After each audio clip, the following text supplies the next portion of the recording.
안녕하십니까, 책돌입니다.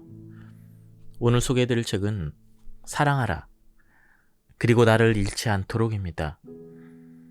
저자는 돈 미겔 루이스, 출판사는 스노우 폭스입니다. 그리스 신화 중 프로메테우스 이야기라는 것이 있습니다. 그는 바위에 묶인 채 낮이면 독수리에게 내장을 파먹히고 밤이면 다시 회복하는 고통의 운명을 반복합니다. 이 신화는 우리가 살아가는 방식과 닮아 있습니다. 깨어있는 동안 감정의 몸을 갖고 있고 그 몸은 하루 내내 마음의 기생충, 즉 독수리에게 파먹힙니다. 밤이 돼서 잠에 들면 잠시 그 감정적 고통으로부터 해방됩니다. 하지만 다시 아침에 오면 또다시 먹이가 됩니다. 그렇게 매일 고통과 회복의 끝없는 순환 속에 살아가는 것이죠.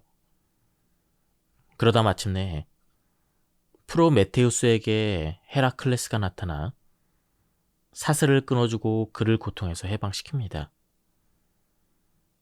헤라클레스는 그리스도, 부처, 모세처럼 고통의 사슬을 끊고 자유를 가져다주는 의식의 상징과 같습니다. 자기 안을 사냥하기 위해서는 무엇보다 자신의 모든 반응을 관찰하는 것부터 시작해야 합니다. 반사적으로 나오는 말, 표정, 감정, 판단,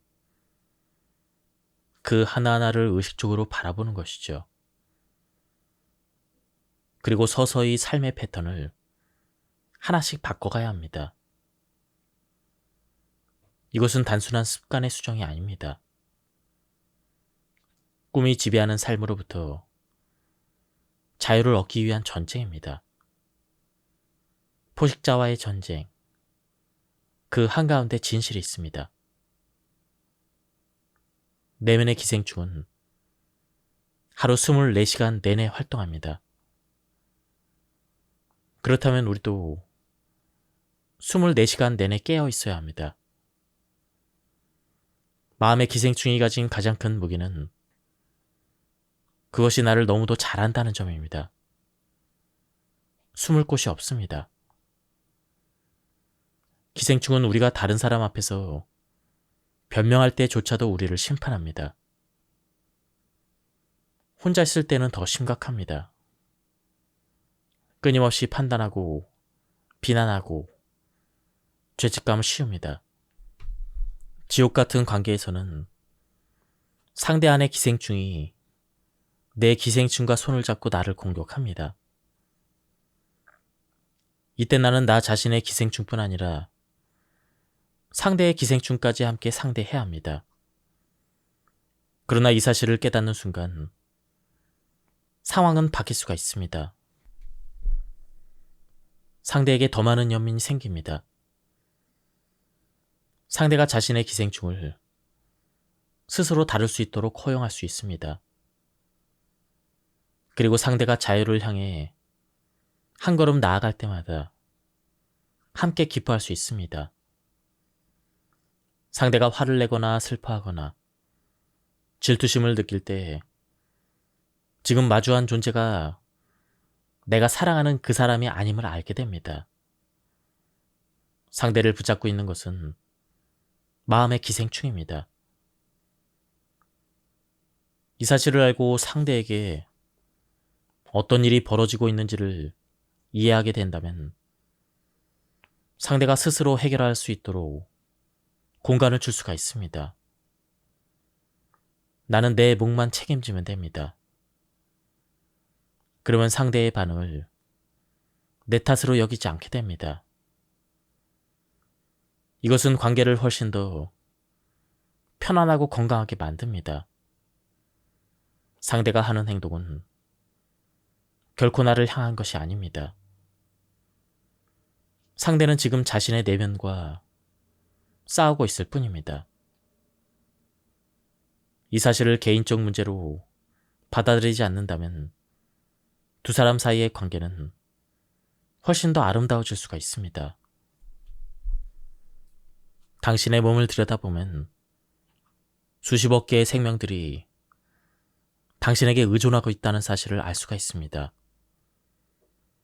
몸속의 모든 세포는 살아있는 존재이며 그들은 당신을 신처럼 따르고 당신에게 완전히 의지하고 있습니다.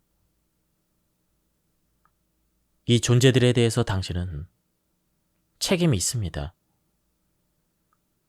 그들에게 필요한 것을 줄 수도 있고 사랑할 수도 있으며 혹은 무심하게 잔인하게 대할 수도 있습니다. 그들은 조화를 이루며 충실히 일하고 있습니다. 심지어 그들이 당신에게 기도하고 있다고 말할 수도 있습니다. 당신은 그들의 신입니다. 이것은 단순한 비유가 아니라 명백한 사실입니다. 이 진실을 알게 된 지금 당신은 어떻게 하시겠습니까? 아르테미스를 기억하십시오. 그녀는 숲 전체와 완벽한 조화를 이루고 있었습니다. 하지만 타락한 순간 숲을 향한 존중을 잃었습니다. 다시 깨어났을 때 아르테미스는 꽃 하나하나를 찾아가 말했습니다. 미안합니다. 이제 다시 보살필게요. 그렇게 그녀는 숲과의 관계를 회복했고 그들의 사이에는 다시 사랑이 피어났습니다. 당신의 몸 전체가 바로 숲입니다. 이 진실을 인식하는 순간 당신은 몸에게 이렇게 말하게 될 것입니다. 미안해. 이제 다시 너를 돌볼게. 당신과 몸, 그리고 당신에게 의존하는 모든 세포들과의 관계는 세상 그 무엇보다도 아름다운 관계가 될 수가 있습니다. 몸과 그 세포들은 자신의 몫을 완벽하게 수행하고 있습니다. 마치 반려견이 맡은 바를 충실히 따르듯 그들은 충직합니다. 문제는 다른 절반, 즉 마음입니다.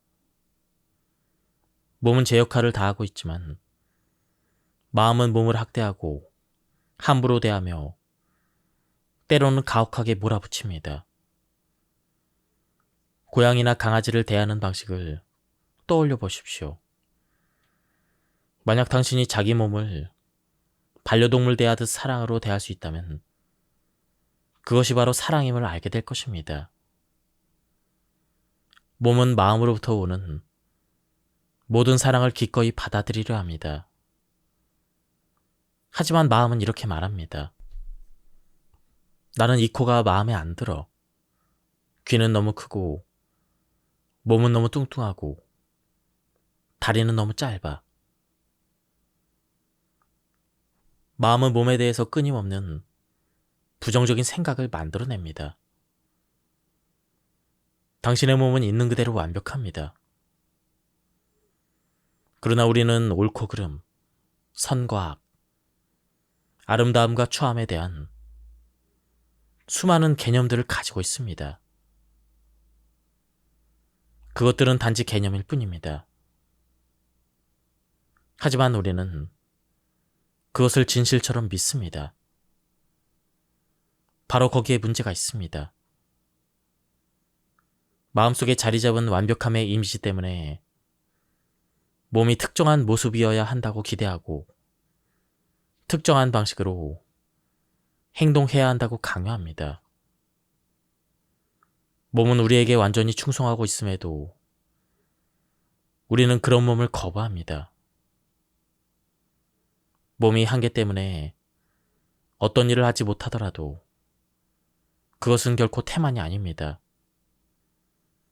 몸은 항상 시도하고 있기 때문입니다. 그런데도 우리는 몸을 끊임없이 몰아붙입니다. 이제 스스로에게 물어보십시오. 나는 내 몸을 어떻게 대하고 있는가? 당신이 자기 몸을 거부한다면 다른 사람들은 당신에게 무엇을 기대할 수 있을까요? 반대로 당신이 자기 몸을 받아들일 수 있다면 거의 모든 사람과 거의 모든 상황을 받아들일 수 있습니다. 그것은 관계의 예술에서 매우 중요한 지점입니다. 자기 몸을 거부한 채 사랑을 나누게 되면 부끄러움을 느끼게 됩니다. 내 몸을 봐. 이런 나를 그가 어떻게 사랑할 수 있겠어? 이 생각이 당신을 스스로로부터 떼어놓습니다. 당신은 스스로를 거부하고 모든 사람도 똑같은 이유로 당신을 거부할 거라 믿게 됩니다. 그리고 누군가를 거부할 때도 당신은 결국 자신 안에서 거부하고 있는 그 부분 때문에 상대를 거부하게 됩니다. 천국에 가는 길에 다다른 관계를 만들기 위해서는 무엇보다 자기 몸을 온전히 받아들여야 합니다. 자기 몸을 사랑해야 합니다. 있는 그대로 존재할 자유, 베풀 자유, 받을 자유를 스스로에게 허락해야 합니다. 부끄러움 없이. 왜냐하면 부끄러움은 결국 두려움일 뿐이기 때문입니다. 반려견을 바라보는 장면을 떠올려 보십시오. 당신은 그 개를 사랑의 눈으로 바라보며 존재 자체의 아름다움을 즐깁니다. 그 개가 예쁘든 아니든 전혀 중요하지 않습니다. 그저 바라보는 것만으로도 마음이 황홀해집니다. 왜일까요? 그건 아름다움을 소유하는 문제가 아니기 때문입니다. 아름다움이란 우리가 배운 하나의 개념일 뿐입니다. 당신은 거북이나 개구리를 못생겼다고 생각하십니까? 아닙니다. 개구리는 아름답습니다. 정말 근사합니다. 거북이도 그렇습니다. 존재하는 모든 생명은 아름답습니다. 모든 것이 그렇습니다. 그런데도 당신은 이렇게 생각합니다. 저것은 못생겼어. 왜냐하면 누군가가 당신에게 무엇이 아름답고 무엇이 못생겼는지 믿게 만들었기 때문입니다. 마치 누군가가 무엇이 옳고 무엇이 그른가를 믿게 만들었던 것처럼 말이죠. 아름답든 못생겼든 키가 크든 작든 말랐든 통통하든 아무 문제가 되지 않습니다. 외모가 근사한 것도 전혀 문제가 되지 않습니다. 사람들이 오가는 거리를 걷다가 누군가가 당신 참 아름다우시네요. 이렇게 말해도 고맙습니다 라고 웃으며 지나가면 그만입니다. 그 말이 마음에 흔적 하나 남기지 않는 것이죠. 하지만 스스로를 아름답다고 믿지 않는다면 이야기는 달라집니다. 누군가가 예쁘다고 말하면 마음이 흔들립니다. 정말 그래? 하고 묻고 싶어집니다. 그 한마디에 감동하고 그 말이 꼭 필요해집니다. 그 순간 당신은 누군가에게 조종당할 수가 있습니다. 그 말이 왜 그렇게 중요한 것처럼 느껴질까요? 스스로 아름답지 않다고 믿고 있기 때문입니다. 마법의 부엌 이야기를 떠올려 보세요. 당신이 필요한 음식을 이미 다 갖고 있다면 누군가가 내가 줄게 하며 통제하려 할 때 이렇게 말할 수가 있습니다. 아니요, 괜찮습니다. 하지만 스스로 결핍을 느끼고 있다면 달라집니다. 당신이 아름답기를 바라지만 스스로 그렇다고 느끼지 못한다면 누군가가 말할 것입니다.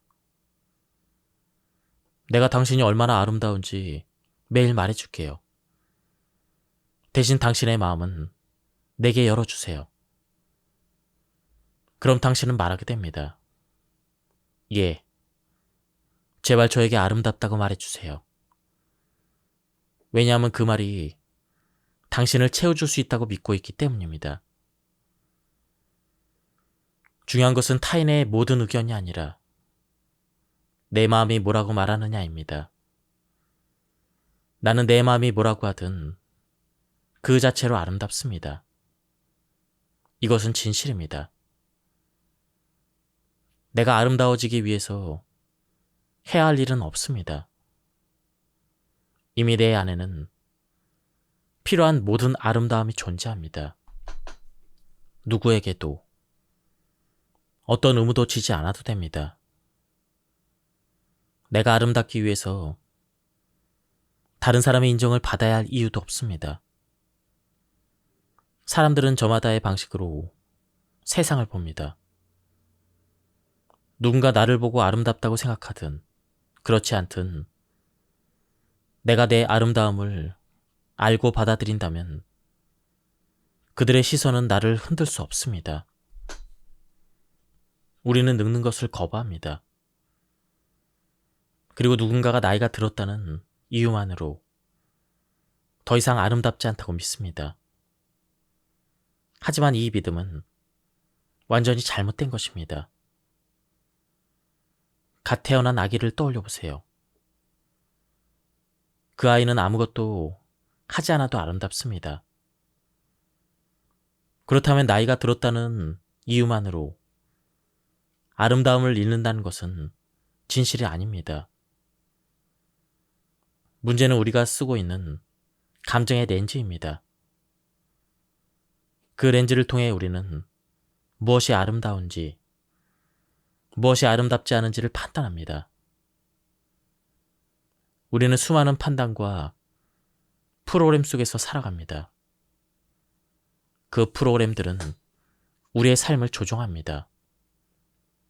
행복을 제약하고 스스로를 부정하게 만들며 결국 타인까지도 밀어내게 됩니다. 그리고 그렇게 우리는 이 드라마를 반복합니다. 거짓된 믿음에 따라 움직이고 결국 스스로를 실패하게 만드는 과정을 연출합니다. 하지만 늙어가는 것도 성장과 다르지 않습니다. 그것은 또 다른 형태의 아름다움입니다. 우리는 어린아이에서 청소년으로, 청년으로 자랍니다. 그 과정은 정말 아름답습니다. 그리고 나이 든 여성이 되고 남성이 되는 것도 아름답습니다. 인간의 삶에는 생식과 관련된 시기가 있습니다.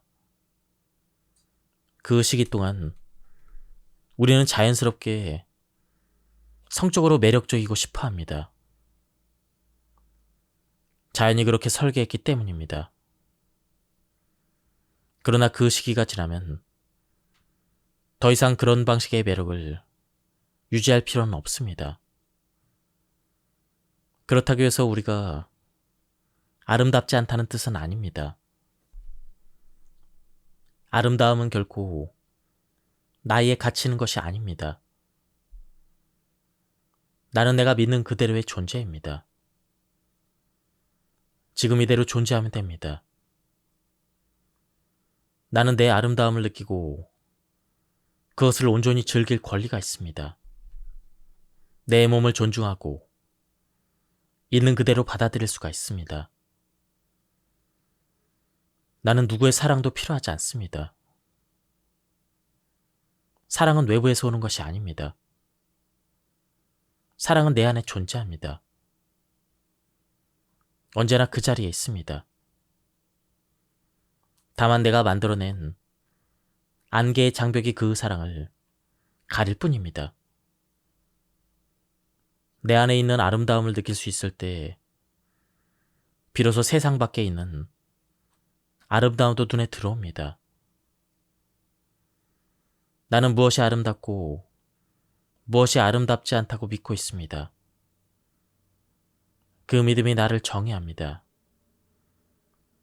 그리고 내가 내 자신을 좋아하지 않는다면 그 믿음을 바꿔야 합니다. 믿음이 바뀌면 삶이 바뀝니다. 말은 단순해 보일 수 있지만 이 일은 결코 쉽지 않습니다. 왜냐하면 누가 믿음을 지배하느냐가 누가 그 꿈을 지배하느냐와 같기 때문입니다. 꿈꾸는 이가 마침내 그 꿈을 지배하게 되었을 때 그 꿈은 삶이라는 이름의 예술이 됩니다. 매일 아침 당신의 몸을 위한 푸자를 올리는 것으로 하루를 시작해보세요.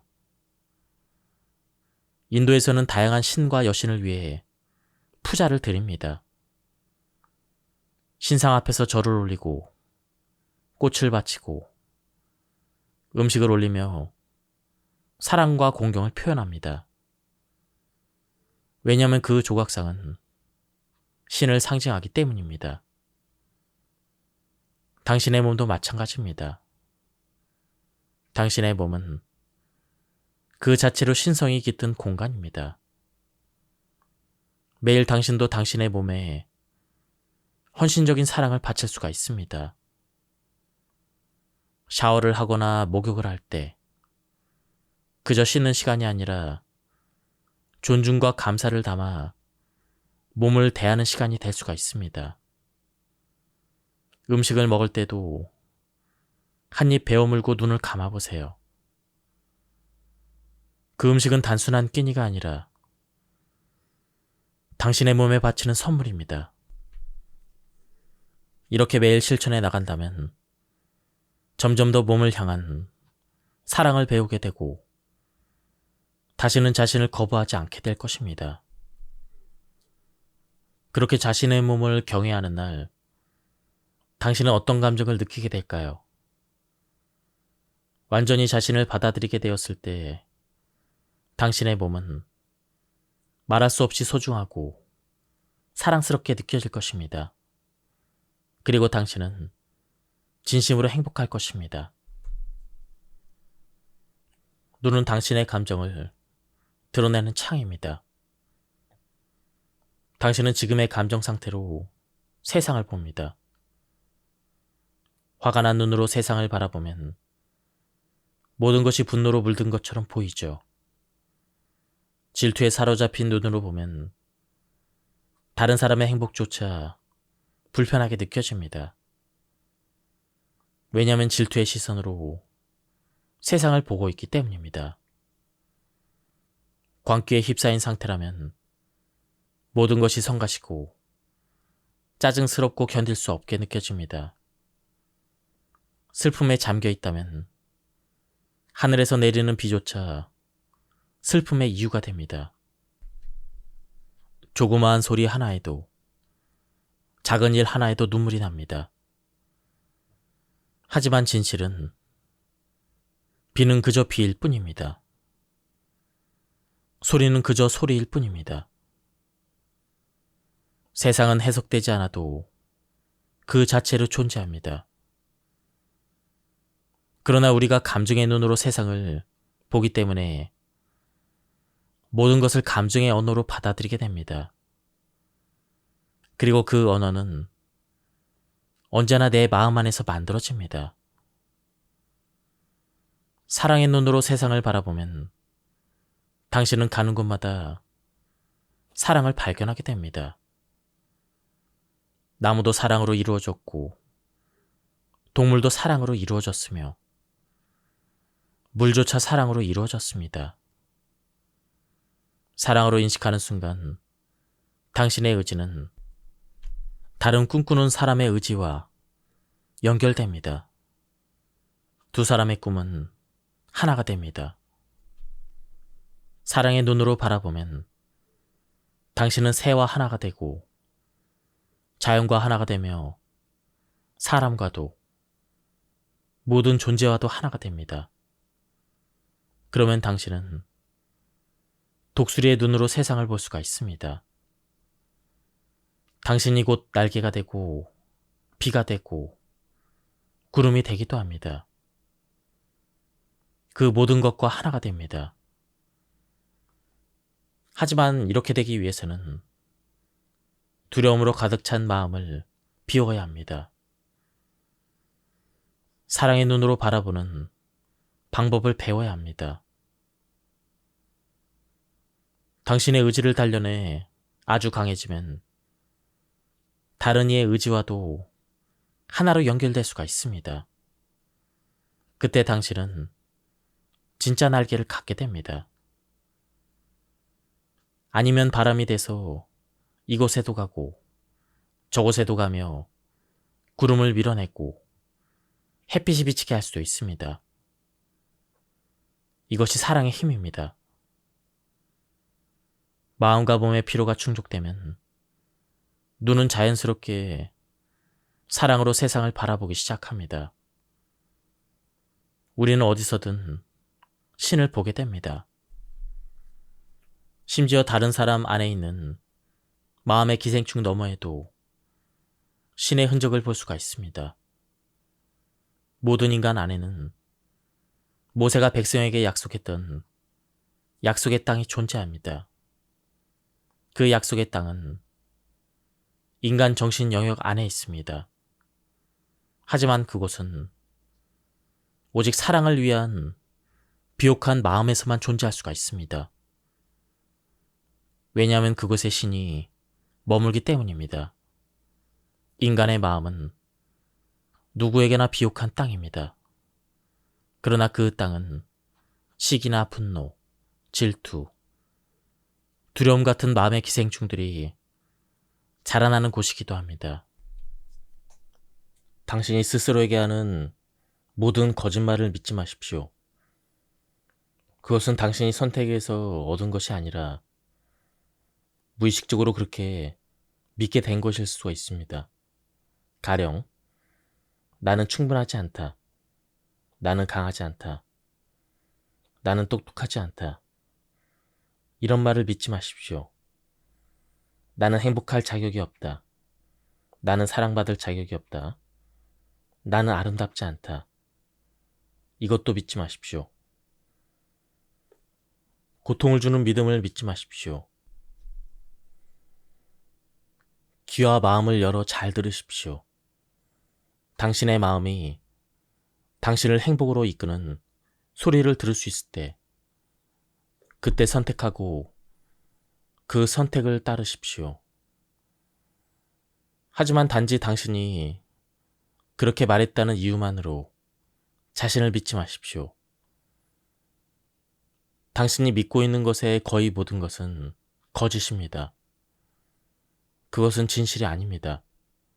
그저 지금 이 순간 눈앞에 펼쳐지는 모든 것을 머릿속 판단과 내면의 잣대 없이 바라보세요.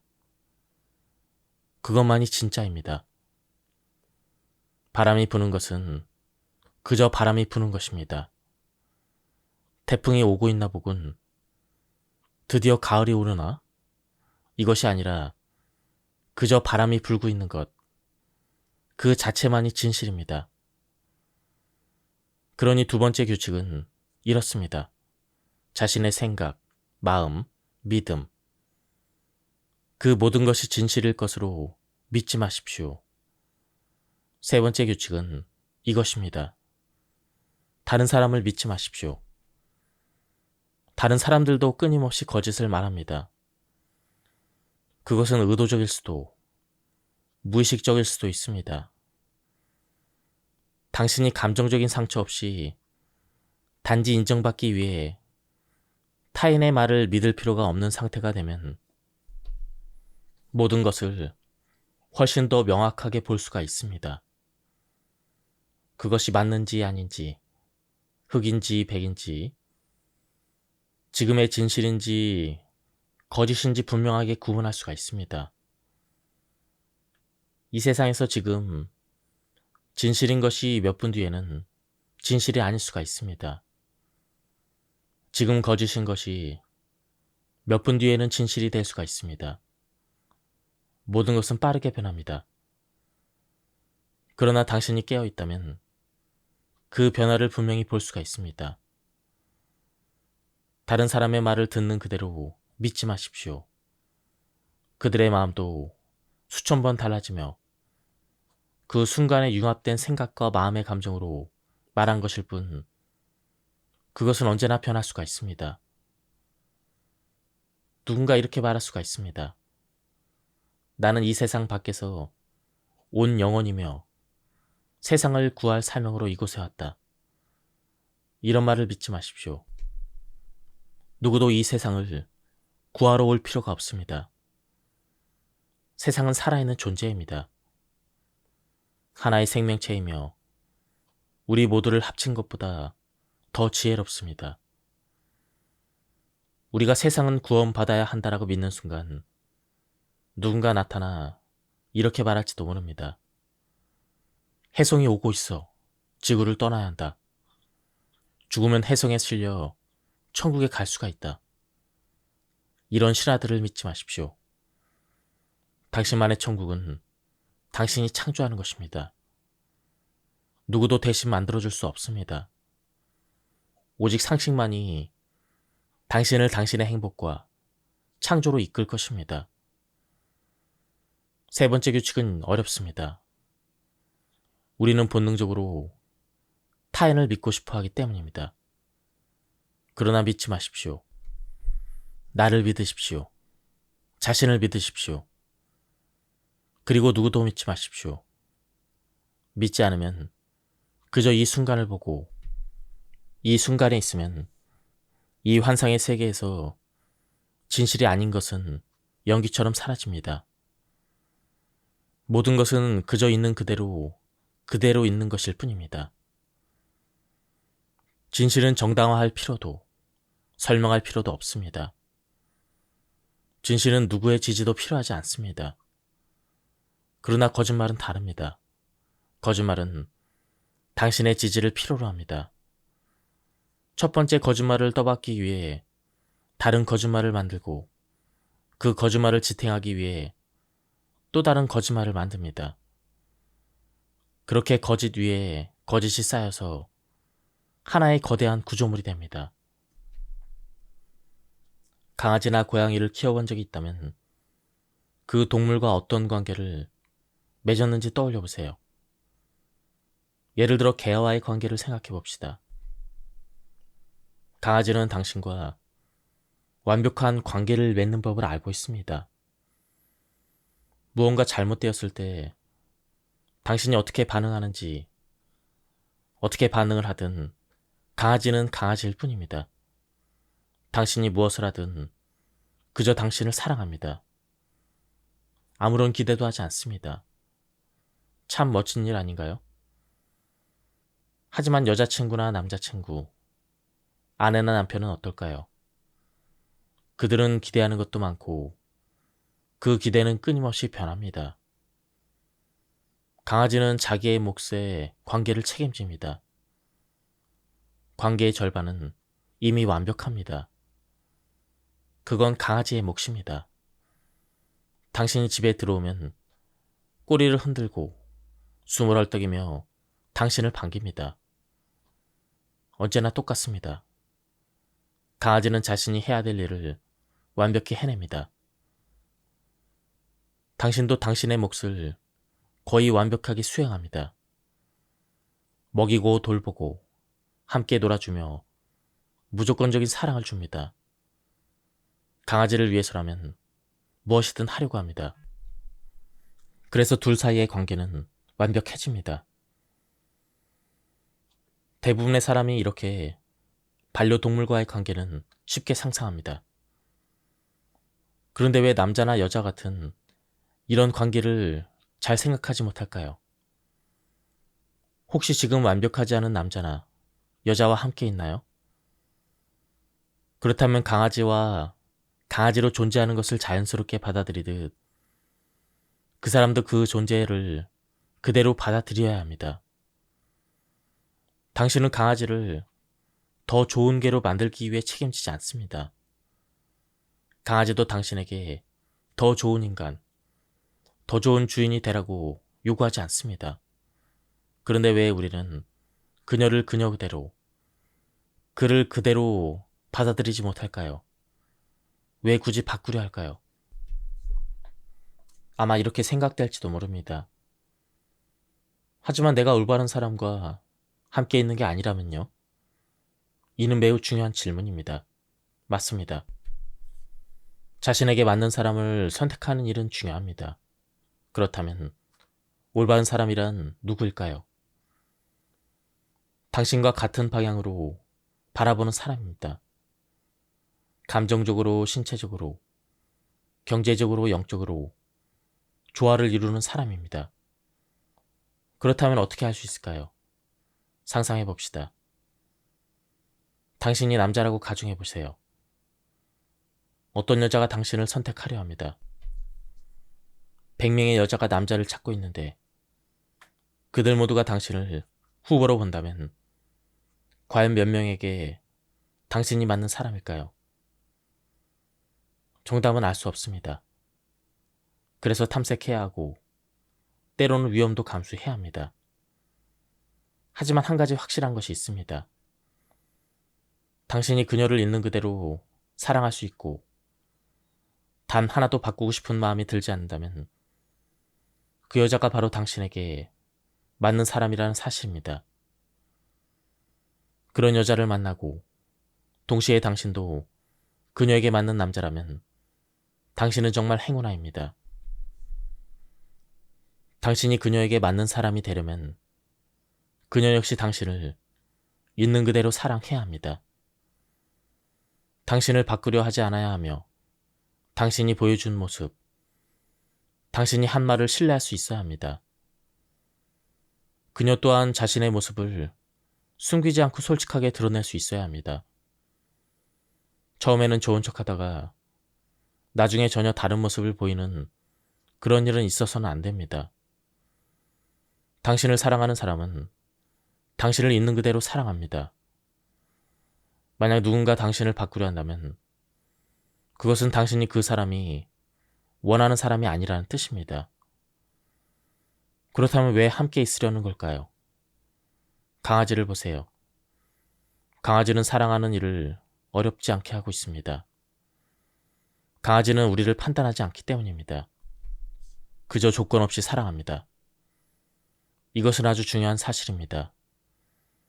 만약 당신의 파트너도 당신을 있는 그대로 사랑한다면 그것은 강아지가 당신을 사랑하는 것과 다르지 않습니다.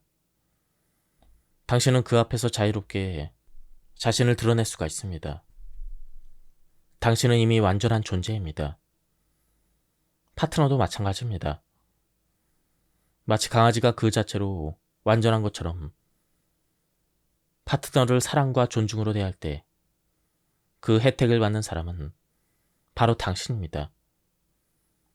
당신의 몫을 먼저 치유하십시오. 그래야 진정한 행복을 경험할 수가 있습니다. 그 치유가 이루어진다면 두려움이나 결핍 없이 관계를 맺을 준비가 된 것입니다. 기억하세요.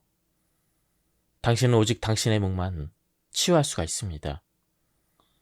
그리고 만약 파트너도 자신의 몫을 치유한다면 두 사람의 관계는 놀라울 만큼 빠르게 성장할 것입니다. 사랑은 당신을 행복하게 만드는 힘입니다. 지금까지 이 책에 대한 리뷰를 모두 마쳤습니다. 한번 책을 구해서 읽어보실 것을 추천드립니다. 여기서 리뷰를 마치도록 하겠습니다. 감사합니다. 안녕하십니까, 책돌입니다. 오늘 소개해드릴 책은 사랑하라, 그리고 나를 잃지 않도록입니다. 저자는 돈 미겔 루이스, 출판사는 스노우 폭스입니다. 그리스 신화 중 프로메테우스 이야기라는 것이 있습니다. 그는 바위에 묶인 채 낮이면 독수리에게 내장을 파먹히고 밤이면 다시 회복하는 고통의 운명을 반복합니다. 이 신화는 우리가 살아가는 방식과 닮아 있습니다. 깨어있는 동안 감정의 몸을 갖고 있고 그 몸은 하루 내내 마음의 기생충, 즉 독수리에게 파먹힙니다. 밤이 돼서 잠에 들면 잠시 그 감정적 고통으로부터 해방됩니다. 하지만 다시 아침에 오면 또다시 먹이가 됩니다. 그렇게 매일 고통과 회복의 끝없는 순환 속에 살아가는 것이죠. 그러다 마침내 프로메테우스에게 헤라클레스가 나타나 사슬을 끊어주고 그를 고통에서 해방시킵니다.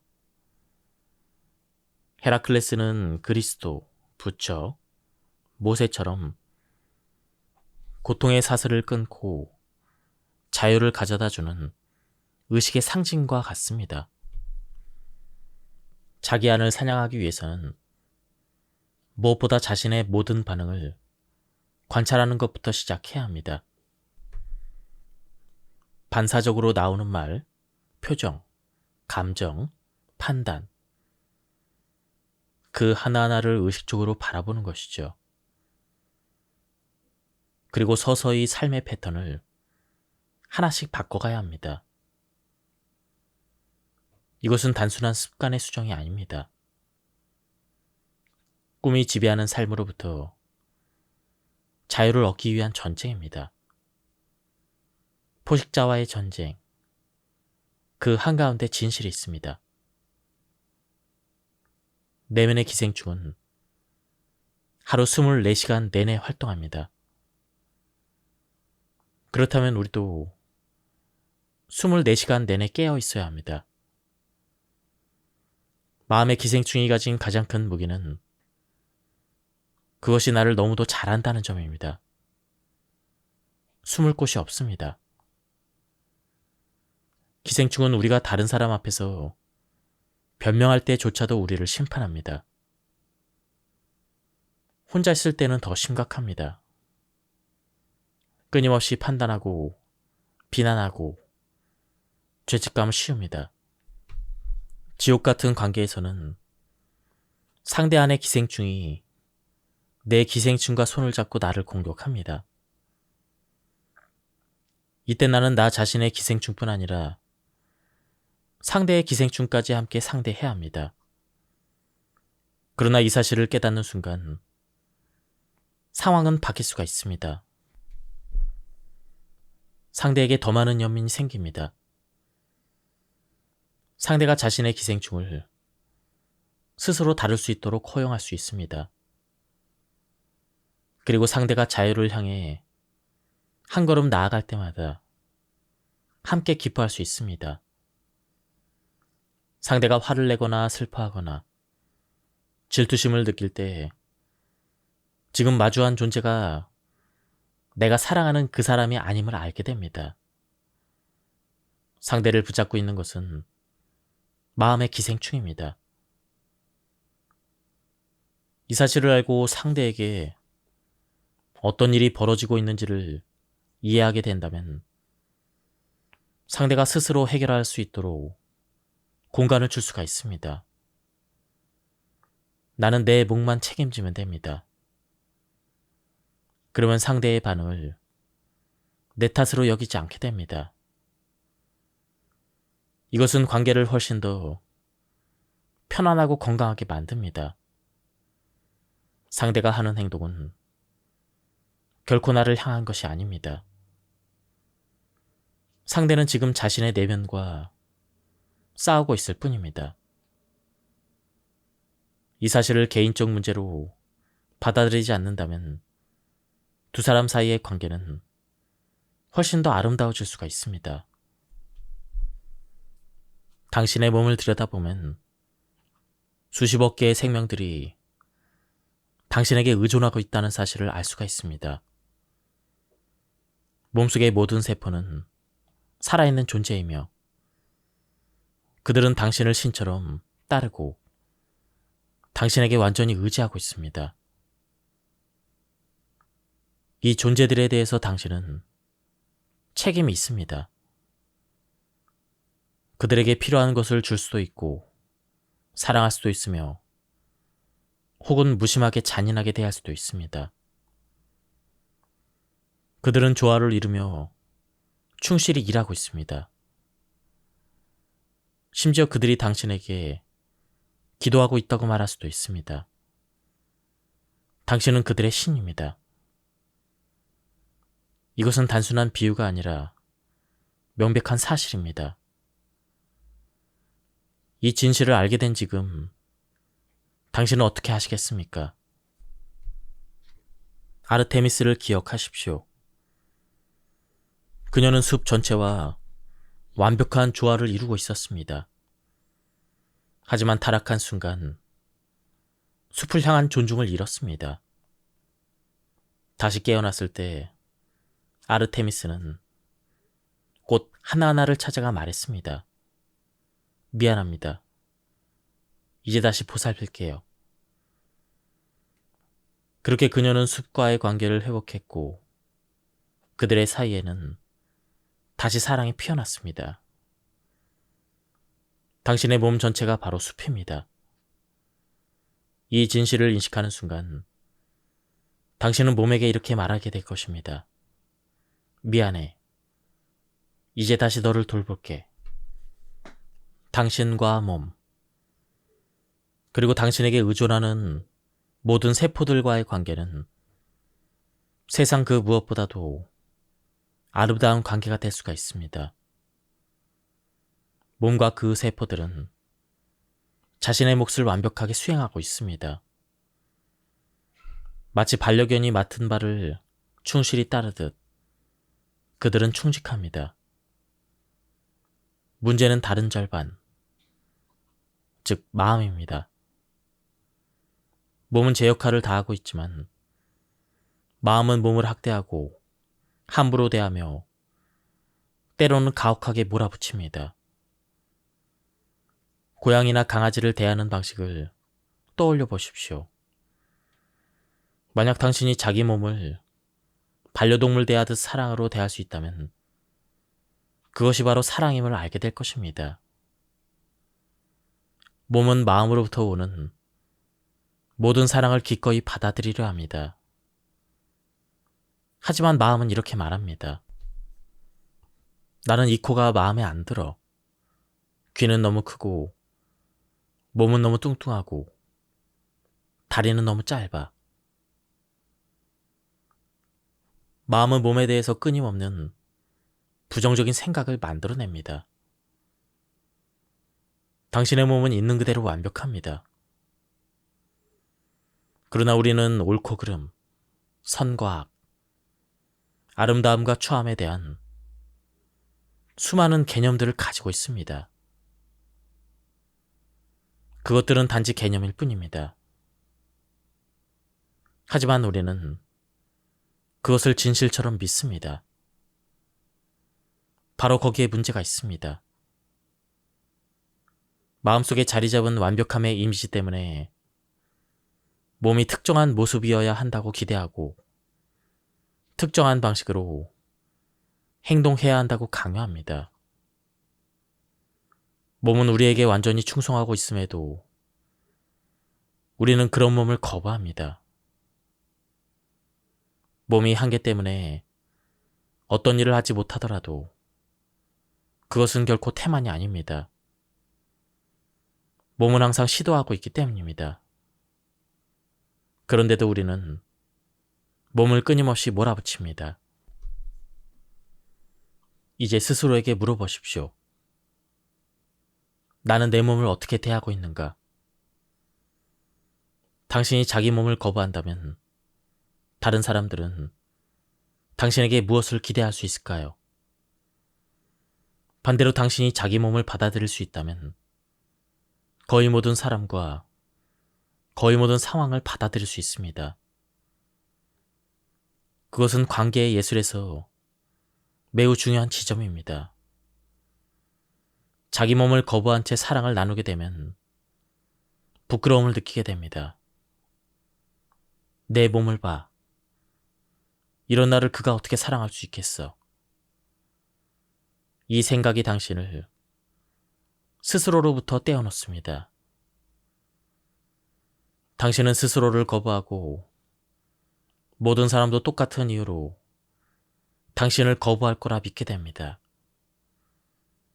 그리고 누군가를 거부할 때도 당신은 결국 자신 안에서 거부하고 있는 그 부분 때문에 상대를 거부하게 됩니다.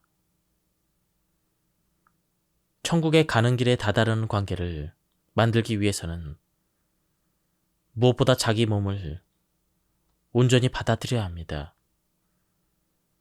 자기 몸을 사랑해야 합니다.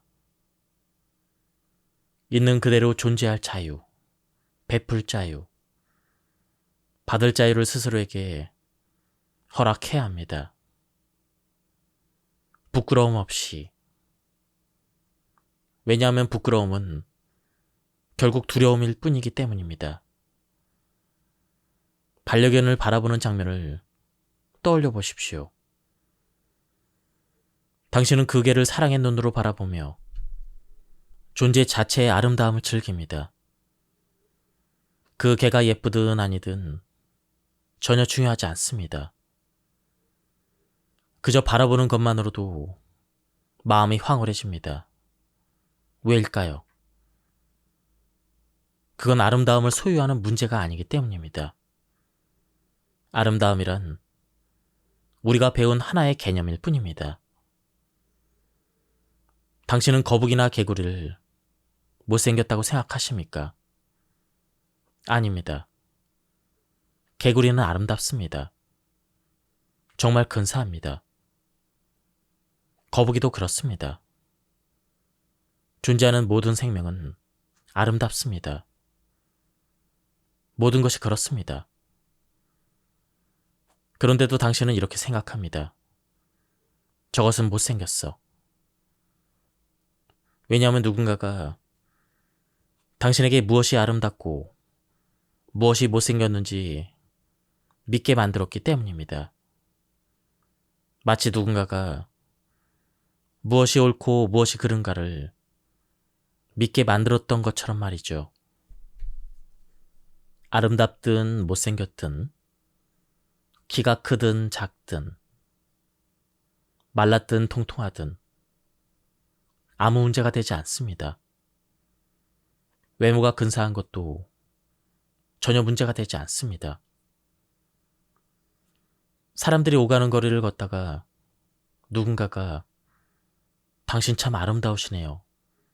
이렇게 말해도 고맙습니다 라고 웃으며 지나가면 그만입니다. 그 말이 마음에 흔적 하나 남기지 않는 것이죠. 하지만 스스로를 아름답다고 믿지 않는다면 이야기는 달라집니다. 누군가가 예쁘다고 말하면 마음이 흔들립니다. 정말 그래? 하고 묻고 싶어집니다. 그 한마디에 감동하고 그 말이 꼭 필요해집니다. 그 순간 당신은 누군가에게 조종당할 수가 있습니다. 그 말이 왜 그렇게 중요한 것처럼 느껴질까요? 스스로 아름답지 않다고 믿고 있기 때문입니다. 마법의 부엌 이야기를 떠올려 보세요. 당신이 필요한 음식을 이미 다 갖고 있다면 누군가가 내가 줄게 하며 통제하려 할 때 이렇게 말할 수가 있습니다. 아니요, 괜찮습니다. 하지만 스스로 결핍을 느끼고 있다면 달라집니다. 당신이 아름답기를 바라지만 스스로 그렇다고 느끼지 못한다면 누군가가 말할 것입니다. 내가 당신이 얼마나 아름다운지 매일 말해줄게요. 대신 당신의 마음은 내게 열어주세요. 그럼 당신은 말하게 됩니다. 예, 제발 저에게 아름답다고 말해주세요. 왜냐하면 그 말이 당신을 채워줄 수 있다고 믿고 있기 때문입니다. 중요한 것은 타인의 모든 의견이 아니라 내 마음이 뭐라고 말하느냐입니다. 나는 내 마음이 뭐라고 하든 그 자체로 아름답습니다. 이것은 진실입니다. 내가 아름다워지기 위해서 해야 할 일은 없습니다. 이미 내 안에는 필요한 모든 아름다움이 존재합니다. 누구에게도 어떤 의무도 지지 않아도 됩니다. 내가 아름답기 위해서 다른 사람의 인정을 받아야 할 이유도 없습니다. 사람들은 저마다의 방식으로 세상을 봅니다. 누군가 나를 보고 아름답다고 생각하든 그렇지 않든 내가 내 아름다움을 알고 받아들인다면 그들의 시선은 나를 흔들 수 없습니다. 우리는 늙는 것을 거부합니다. 그리고 누군가가 나이가 들었다는 이유만으로 더 이상 아름답지 않다고 믿습니다. 하지만 이 믿음은 완전히 잘못된 것입니다. 갓 태어난 아기를 떠올려 보세요. 그 아이는 아무것도 하지 않아도 아름답습니다. 그렇다면 나이가 들었다는 이유만으로 아름다움을 잃는다는 것은 진실이 아닙니다. 문제는 우리가 쓰고 있는 감정의 렌즈입니다. 그 렌즈를 통해 우리는 무엇이 아름다운지, 무엇이 아름답지 않은지를 판단합니다. 우리는 수많은 판단과 프로그램 속에서 살아갑니다. 그 프로그램들은 우리의 삶을 조종합니다. 행복을 제약하고 스스로를 부정하게 만들며 결국 타인까지도 밀어내게 됩니다. 그리고 그렇게 우리는 이 드라마를 반복합니다. 거짓된 믿음에 따라 움직이고 결국 스스로를 실패하게 만드는 과정을 연출합니다. 하지만 늙어가는 것도 성장과 다르지 않습니다. 그것은 또 다른 형태의 아름다움입니다. 우리는 어린아이에서 청소년으로, 청년으로 자랍니다. 그 과정은 정말 아름답습니다. 그리고 나이 든 여성이 되고 남성이 되는 것도 아름답습니다.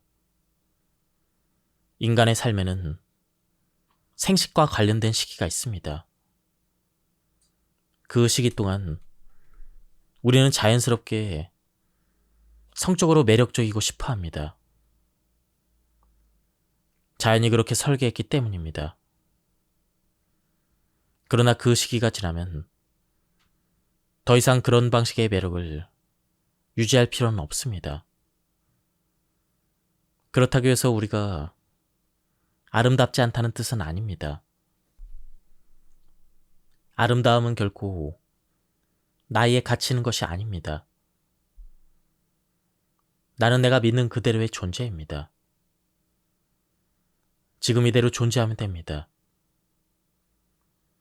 나는 내 아름다움을 느끼고 그것을 온전히 즐길 권리가 있습니다. 내 몸을 존중하고 있는 그대로 받아들일 수가 있습니다. 나는 누구의 사랑도 필요하지 않습니다.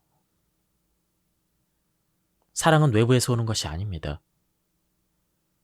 사랑은 내 안에 존재합니다. 언제나 그 자리에 있습니다. 다만 내가 만들어낸 안개의 장벽이 그 사랑을 가릴 뿐입니다. 내 안에 있는 아름다움을 느낄 수 있을 때 비로소 세상 밖에 있는 아름다움도 눈에 들어옵니다. 나는 무엇이 아름답고 무엇이 아름답지 않다고 믿고 있습니다. 그 믿음이 나를 정의합니다. 그리고 내가 내 자신을 좋아하지 않는다면 그 믿음을 바꿔야 합니다. 믿음이 바뀌면 삶이 바뀝니다. 말은 단순해 보일 수 있지만 이 일은 결코 쉽지 않습니다. 왜냐하면 누가 믿음을 지배하느냐가 누가 그 꿈을 지배하느냐와 같기 때문입니다. 꿈꾸는 이가 마침내 그 꿈을 지배하게 되었을 때 그 꿈은 삶이라는 이름의 예술이 됩니다. 매일 아침 당신의 몸을 위한 푸자를 올리는 것으로 하루를 시작해보세요. 인도에서는 다양한 신과 여신을 위해 푸자를 드립니다. 신상 앞에서 절을 올리고 꽃을 바치고 음식을 올리며 사랑과 공경을 표현합니다. 왜냐하면 그 조각상은 신을 상징하기 때문입니다. 당신의 몸도 마찬가지입니다. 당신의 몸은 그 자체로 신성이 깃든 공간입니다. 매일 당신도 당신의 몸에 헌신적인 사랑을 바칠 수가 있습니다. 샤워를 하거나 목욕을 할 때 그저 씻는 시간이 아니라 존중과 감사를 담아 몸을 대하는 시간이 될 수가 있습니다. 음식을 먹을 때도 한 입 베어 물고 눈을 감아보세요. 그 음식은 단순한 끼니가 아니라 당신의 몸에 바치는 선물입니다. 이렇게 매일 실천해 나간다면 점점 더 몸을 향한 사랑을 배우게 되고 다시는 자신을 거부하지 않게 될 것입니다. 그렇게 자신의 몸을 경외하는 날, 당신은 어떤 감정을 느끼게 될까요? 완전히 자신을 받아들이게 되었을 때 당신의 몸은 말할 수 없이 소중하고 사랑스럽게 느껴질 것입니다. 그리고 당신은 진심으로 행복할 것입니다. 눈은 당신의 감정을 드러내는 창입니다. 당신은 지금의 감정 상태로 세상을 봅니다. 화가 난 눈으로 세상을 바라보면 모든 것이 분노로 물든 것처럼 보이죠. 질투에 사로잡힌 눈으로 보면 다른 사람의 행복조차 불편하게 느껴집니다. 왜냐하면 질투의 시선으로 세상을 보고 있기 때문입니다. 광기에 휩싸인 상태라면 모든 것이 성가시고 짜증스럽고 견딜 수 없게 느껴집니다.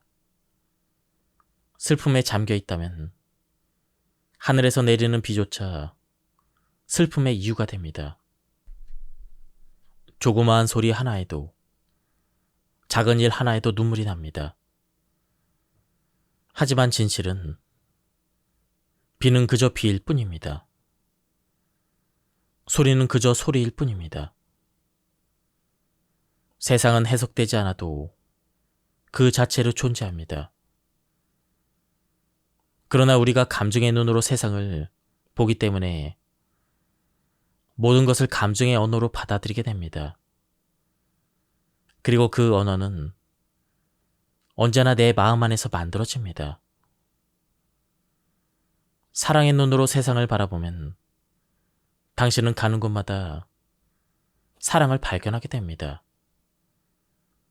나무도 사랑으로 이루어졌고 동물도 사랑으로 이루어졌으며 물조차 사랑으로 이루어졌습니다. 사랑으로 인식하는 순간 당신의 의지는 다른 꿈꾸는 사람의 의지와 연결됩니다. 두 사람의 꿈은 하나가 됩니다. 사랑의 눈으로 바라보면 당신은 새와 하나가 되고 자연과 하나가 되며 사람과도 모든 존재와도 하나가 됩니다. 그러면 당신은 독수리의 눈으로 세상을 볼 수가 있습니다. 당신이 곧 날개가 되고 비가 되고 구름이 되기도 합니다.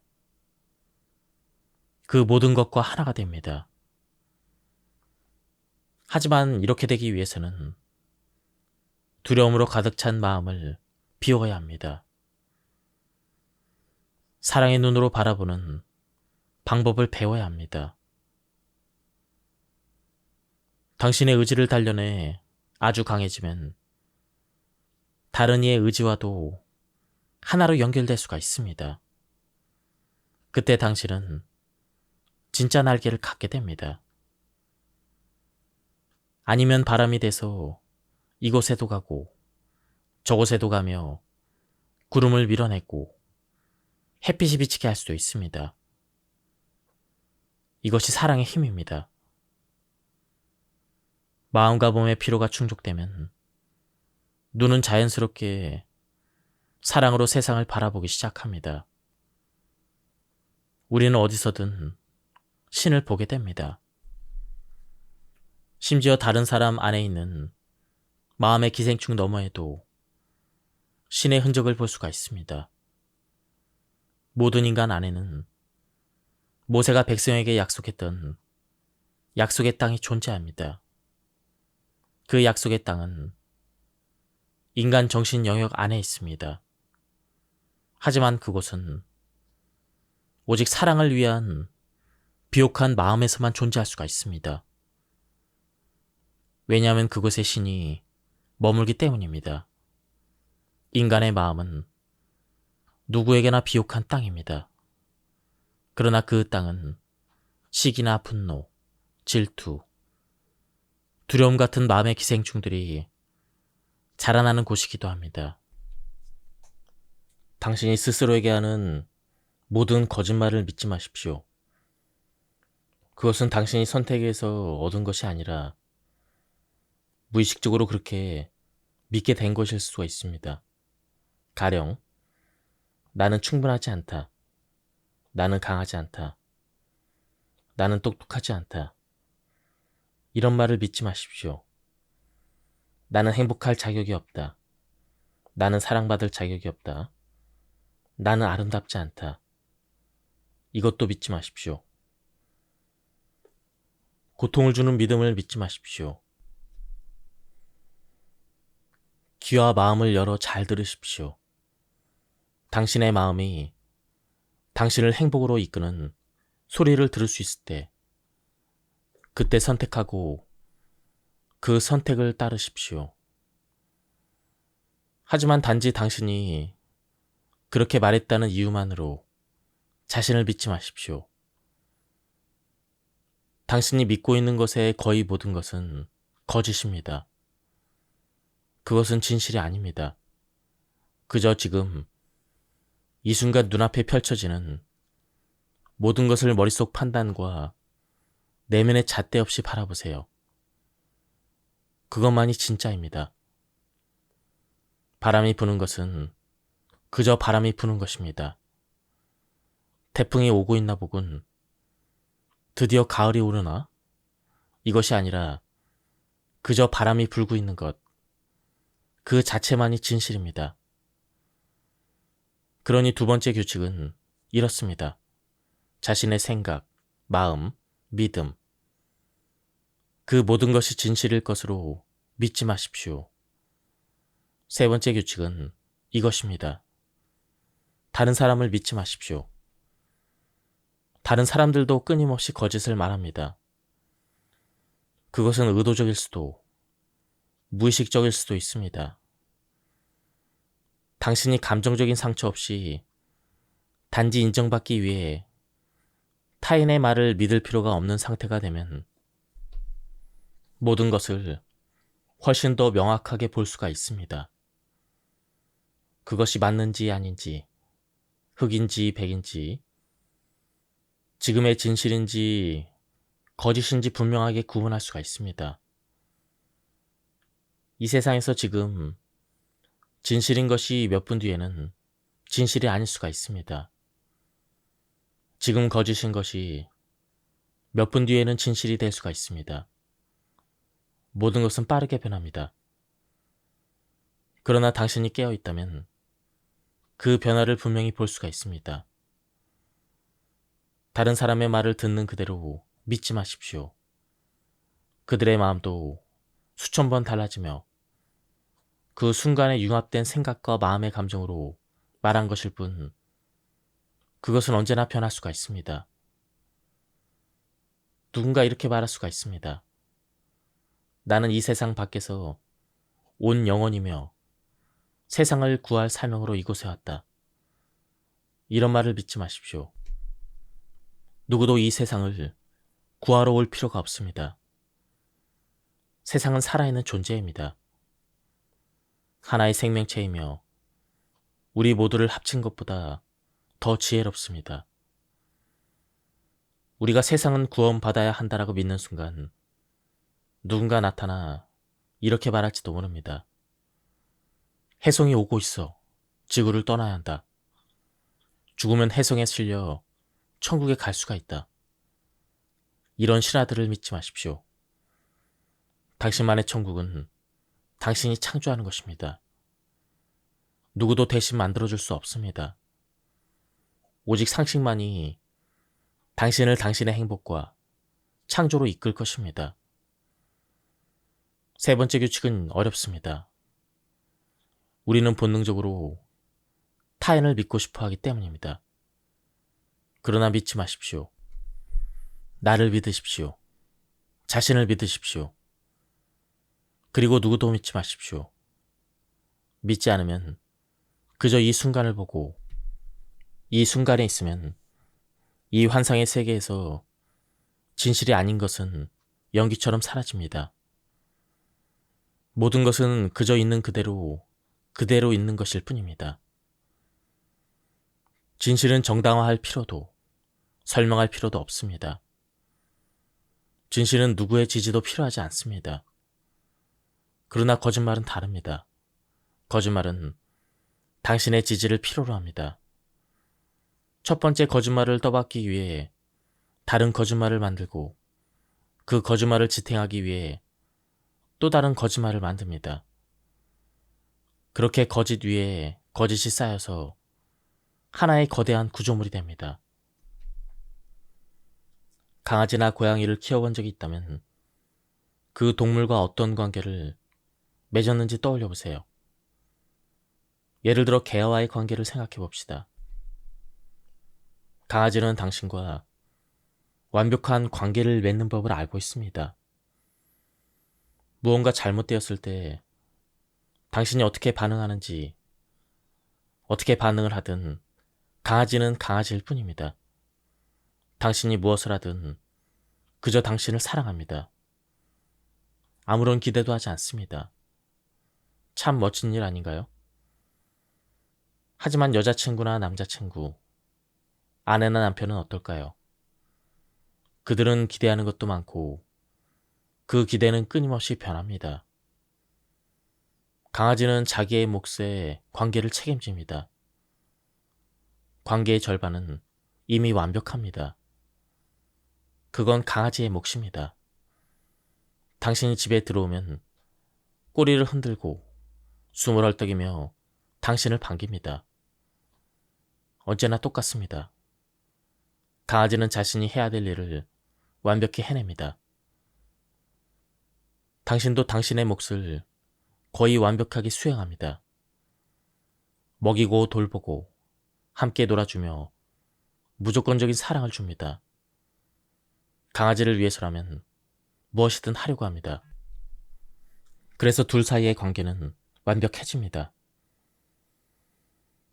대부분의 사람이 이렇게 반려동물과의 관계는 쉽게 상상합니다. 그런데 왜 남자나 여자 같은 이런 관계를 잘 생각하지 못할까요? 혹시 지금 완벽하지 않은 남자나 여자와 함께 있나요? 그렇다면 강아지와 강아지로 존재하는 것을 자연스럽게 받아들이듯 그 사람도 그 존재를 그대로 받아들여야 합니다. 당신은 강아지를 더 좋은 개로 만들기 위해 책임지지 않습니다. 강아지도 당신에게 더 좋은 인간, 더 좋은 주인이 되라고 요구하지 않습니다. 그런데 왜 우리는 그녀를 그녀 그대로, 그를 그대로 받아들이지 못할까요? 왜 굳이 바꾸려 할까요? 아마 이렇게 생각될지도 모릅니다. 하지만 내가 올바른 사람과 함께 있는 게 아니라면요? 이는 매우 중요한 질문입니다. 맞습니다. 자신에게 맞는 사람을 선택하는 일은 중요합니다. 그렇다면 올바른 사람이란 누구일까요? 당신과 같은 방향으로 바라보는 사람입니다. 감정적으로, 신체적으로, 경제적으로, 영적으로 조화를 이루는 사람입니다. 그렇다면 어떻게 할 수 있을까요? 상상해 봅시다. 당신이 남자라고 가정해 보세요. 어떤 여자가 당신을 선택하려 합니다. 100명의 여자가 남자를 찾고 있는데 그들 모두가 당신을 후보로 본다면 과연 몇 명에게 당신이 맞는 사람일까요? 정답은 알 수 없습니다. 그래서 탐색해야 하고 때로는 위험도 감수해야 합니다. 하지만 한 가지 확실한 것이 있습니다. 당신이 그녀를 있는 그대로 사랑할 수 있고 단 하나도 바꾸고 싶은 마음이 들지 않는다면 그 여자가 바로 당신에게 맞는 사람이라는 사실입니다. 그런 여자를 만나고 동시에 당신도 그녀에게 맞는 남자라면 당신은 정말 행운아입니다. 당신이 그녀에게 맞는 사람이 되려면 그녀 역시 당신을 있는 그대로 사랑해야 합니다. 당신을 바꾸려 하지 않아야 하며 당신이 보여준 모습, 당신이 한 말을 신뢰할 수 있어야 합니다. 그녀 또한 자신의 모습을 숨기지 않고 솔직하게 드러낼 수 있어야 합니다. 처음에는 좋은 척 하다가 나중에 전혀 다른 모습을 보이는 그런 일은 있어서는 안 됩니다. 당신을 사랑하는 사람은 당신을 있는 그대로 사랑합니다. 만약 누군가 당신을 바꾸려 한다면 그것은 당신이 그 사람이 원하는 사람이 아니라는 뜻입니다. 그렇다면 왜 함께 있으려는 걸까요? 강아지를 보세요. 강아지는 사랑하는 일을 어렵지 않게 하고 있습니다. 강아지는 우리를 판단하지 않기 때문입니다.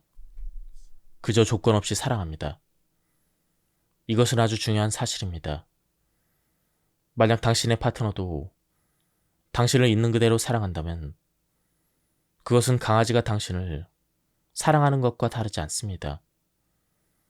당신은 그 앞에서 자유롭게 자신을 드러낼 수가 있습니다.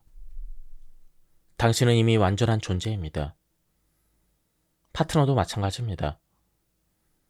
마치 강아지가 그 자체로 완전한 것처럼 파트너를 사랑과 존중으로 대할 때 그 혜택을 받는 사람은 바로 당신입니다. 당신의 몫을 먼저 치유하십시오. 그래야 진정한 행복을 경험할 수가 있습니다. 그 치유가 이루어진다면 두려움이나 결핍 없이 관계를 맺을 준비가 된 것입니다. 기억하세요.